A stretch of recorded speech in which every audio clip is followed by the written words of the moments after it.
Hi students, இப்போ நம்ம பார்க்கக்கூடிய ஒரு முக்கியமான கணக்கு பயிற்சி கணக்குகள் புக் பேக்ல வந்து ரெண்டாவது கணக்கு மாறுதிசை மின்னோட்டமும் மின்காந்த தூண்டலும் என்கிற ஒரு அலகுல இருந்து ரெண்டாவது கணக்கு முக்கியமானது. ஆனா ரொம்ப சிம்பிளானது.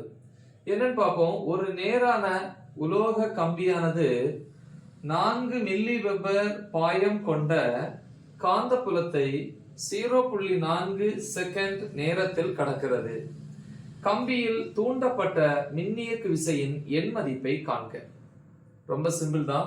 ஒரு நேரான உலோக கம்பி அது வந்து 4 மில்லி வெபர் பாயம் என்ன பாயம்? காந்த பாயம் கொண்ட காந்த புலத்தை 0.4 செகண்ட் நேரத்துல கடக்குதான். அப்ப இவ்வளவு காந்தப்புல பாயம் வந்து இவ்வளவு நேரத்துல வந்து அந்த நேரான உலோக கம்பி வழியா கடந்து போகுது. அப்படின்னா அந்த கம்பியில அந்த நேரத்துல தூண்டப்பட்ட மின்னியக்கு விசையினுடைய எண் மதிப்பு. சோ அதான் வந்து கேக்குறாங்க. அப்ப முதல்ல வந்து நம்ம எப்பவுமே கொடுக்கப்பட்ட தகவல் வந்து எழுதுறது முக்கியம். என்னென்ன கொடுத்திருக்காங்க பாத்தீங்கன்னா 4 மில்லி வெபர் பாயம், காந்த பாயத்துக்கு என்ன லெட்டர்? 5B கொடுத்திருக்காங்க. 4 மில்லி வெபர், மில்லின்னா 4 பெருக்கல் 10⁻³ தான் மில்லி வெபர். சரியா? அடுத்து வந்து நேரம் கொடுத்திருக்காங்க. t = 0.4 செகண்ட் வினாடி.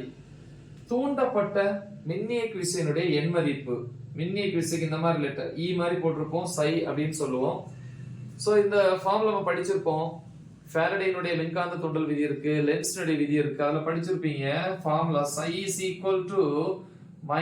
-d∅b/dt இப்படின்னு வரும். அதாவது ஒரு கம்பிச்சுருள்ல வந்து மின்புல பாயம், அது வந்து முதல் அலகு. இது வந்து காந்தப்புல பாயம். ஒரு கம்பிச்சுருள்ல காந்த பாயம் பாயும் போது அல்லது கடக்கும் போது அந்த காந்த பாய மாற்றத்தினால அந்த கம்பிச்சுருள்ல வந்து ஒரு மின்னியக்கு விசை தூண்டப்படும். இந்த மின்னியக்கு விசை என்ன பண்ணும் அப்படின்னா அந்த காந்த பாயத்தினாலதான் அது உருவாச்சு. ஆனா இந்த மின்னியக்கு விசை வளர்ந்ததுக்கு அப்புறம் தான் உருவாக காரணமா இருந்த அந்த காந்த பாய மாற்றத்தை என்ன பண்ணுமா? எதிர்க்குமா. அந்த எதிர்க்கும் அப்படிங்கிறதுக்கு தான் எதிர்குறி.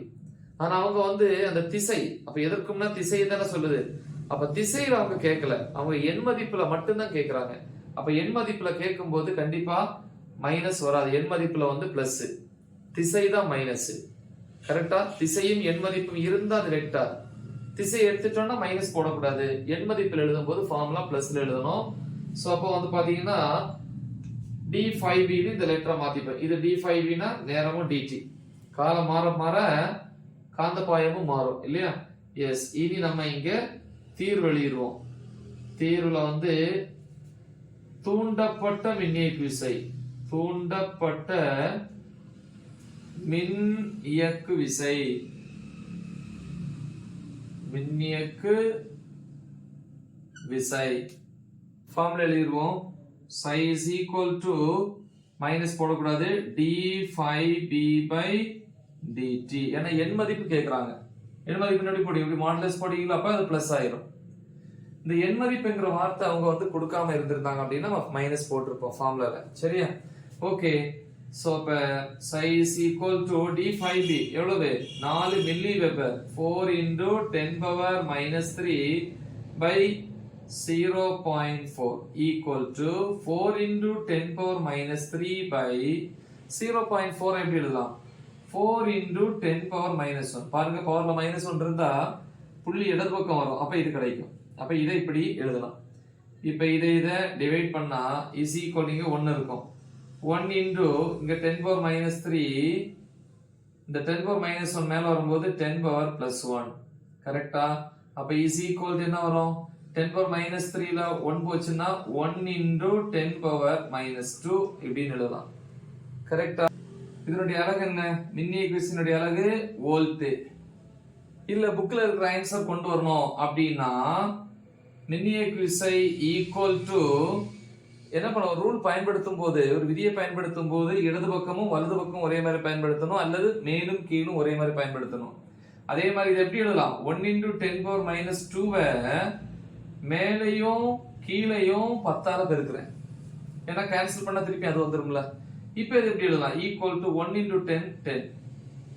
into 10 power minus 2. இந்த 10 மேல போகும்போது 10 power minus 1. அப்ப psi is equal to 10 into 10 power minus 2 into 10 power minus 1, 10 power minus 3 volt. So which is equal to 10 power minus 3. மில்லியை தான் 10 power minus 3 ன்னு சொல்லுவோம் இல்லையா? அப்ப இத மில்லி வோல்ட் அப்படி போட்டுக்கலாம். இவ்வளவுதான், ஒரு சிம்பிள் கணக்கு தான். நல்ல தெளிவா பிராக்டிஸ் பண்ணுங்க. மறக்காம இது உங்க ஃப்ரெண்ட்ஸுக்கு ஷேர் பண்ணுங்க. All the best. தேங்க்யூ.